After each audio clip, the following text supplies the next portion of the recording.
socióloga para, bueno, un poco ver qué hay detrás, ¿no? de estos números. Nayet, ¿cómo estás? Buen día. Antonella y Maya, te saludamos acá en Multimedia UNLAR.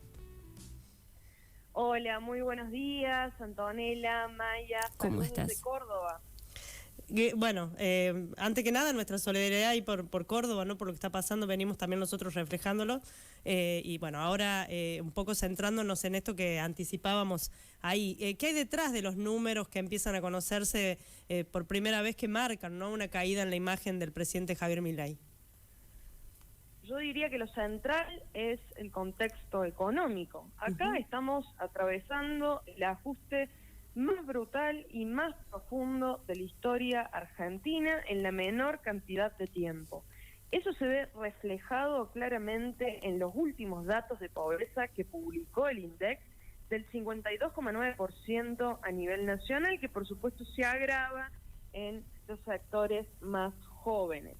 Me parece que eso es lo que explica de algún modo esta caída en los niveles de imagen de Milei, que observamos que se dio de unos 10 puntos, ¿no? Desde que asumió. Estamos hablando de un presidente que asumió con 56% de los votos, una imagen positiva del 55% aproximadamente, pero hoy lo que estamos viendo es que no solamente la imagen positiva, sino también la aprobación de la gestión está en aproximadamente unos 42-43 puntos. Estos son datos del informe de la consultora Suban Córdoba, pero hoy, además de eso, diría, son más los estudios que muestran esta caída en el nivel de imagen que aquellos que no la muestran.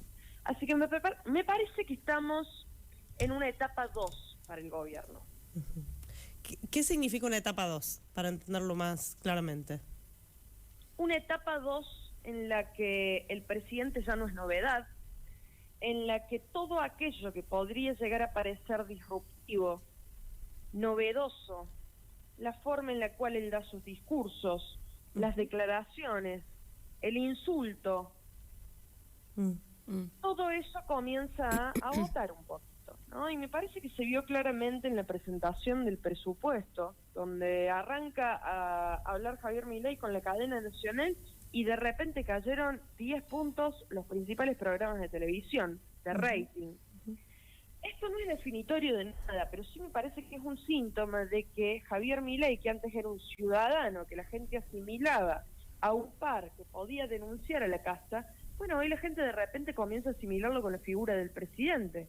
El único que pareciera no registrar que hoy es presidente y tiene que gobernar para todo el país, y no solamente para los que lo votaron, es Javier Milei.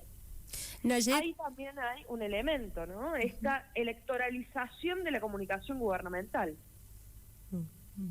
Nayet, ¿cómo estás? Maya te saluda. Preguntaba y me preguntaba, digo, si esto también se divide por franjas etarias al respecto de la caída de la imagen, o es un dato generalizado de la comunidad en general. Y te pregunto esto porque también eso ha quedado como muy marcado en la última elección. Por supuesto, es una muy buena pregunta. Sí, lo que estamos viendo es que el apoyo a Milei depende mucho de la edad.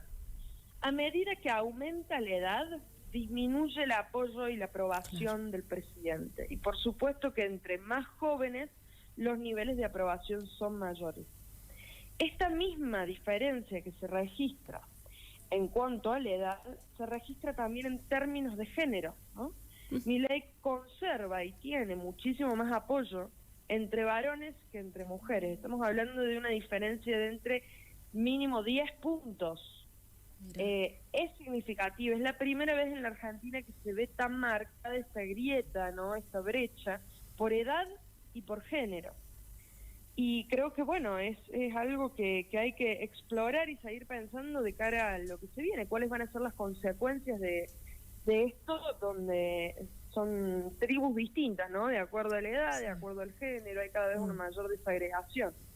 Ahora, Nayet, ahí podría pensarse que, bueno, nosotros por supuesto nos toca muy de cerca por estar en una universidad, pero vimos cómo la primera marcha universitaria en abril, la que se convoca para esta semana, en algún punto como que transversalizó quizás los reclamos.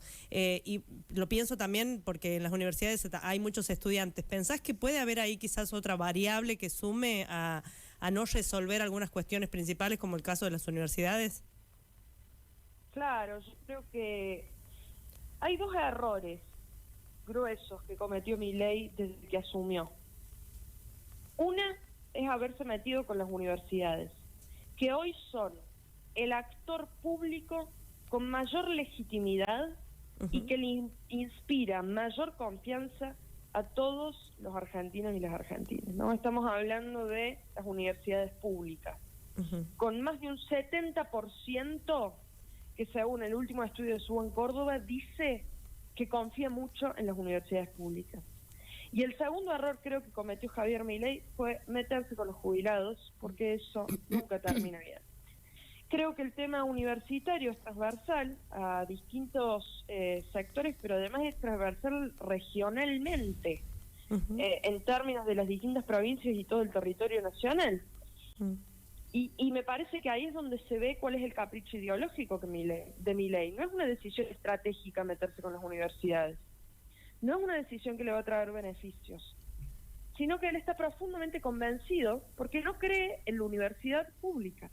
Y privatizarlas es muy difícil, pero desfinanciarlas y lograr desarmarlas de a poquito, erosionarlas, me parece que es una estrategia más fácil, que es la que ha tomado, ¿no? Y estamos hablando de salarios docentes que están por debajo de la línea de pobreza. Es muy grave lo que está sucediendo. Pero hay que ver si eso implica un quiebre de la gente con respecto al gobierno o no. Y ahí creo que lo que va a ser determinante es el contexto económico.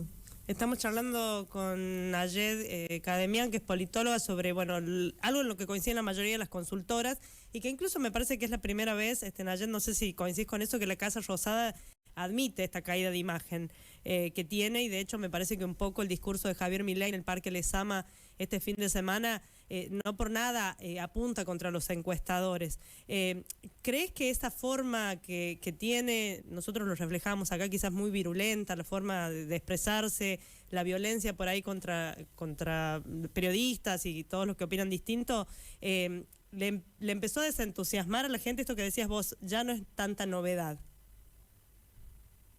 A mí me parece que sí, que comienza a irritar un poco esta violencia de Milei. Hay que ponerle nombre. Es un presidente que es violento en su discurso. Se ha metido con los periodistas. Esto tampoco ha pasado jamás en la historia argentina, ¿no? Presidentes electos democráticamente con un discurso tan violento. Ahora, creo que estamos en un momento donde esto comienza a irritar más por una cuestión y por un límite material, y es, la gente hoy no está llegando a fin de mes, y eso me parece que es lo que marca la paciencia de la gente. Y en esto de la paciencia, Nayed, digo, ¿hasta cuándo? ¿No? Porque pareciera ser que es el parámetro, el cronómetro que tiene el gobierno nacional para estas tomas de decisiones de ajustes brutales. ¿Hasta cuándo la gente o hasta cuándo el gobierno piensa que, bueno, es posible llevar adelante este tipo de políticas? Creo que ellos no sé si lo están considerando como un factor que los puede limitar en este momento. Me parece que sí, los meses que se vienen van a ser duros. El verano siempre es un poco más duro. Están anunciados cortes de luz. Creo que va a sumar un poco a lo que es el malestar colectivo, pero todo va a depender de cómo evoluciona la situación económica. Y acá hay que ver si hay una reactivación económica que se sostiene, si se sostiene la desaceleración en los niveles de inflación o no. Digo, si hay una recuperación económica, yo creo que tenemos Milei para rato. Ahora, estamos viendo que no es tan fácil y que no es tan rápida en principio. Y acá sumo otra cosa, que me parece que también es importante, y es que el gobierno tomó la decisión de que el único programa en el cual se aumentaron en términos reales los presupuestos fue la asignación universal por hijo. Es decir, ¿qué hay ahí?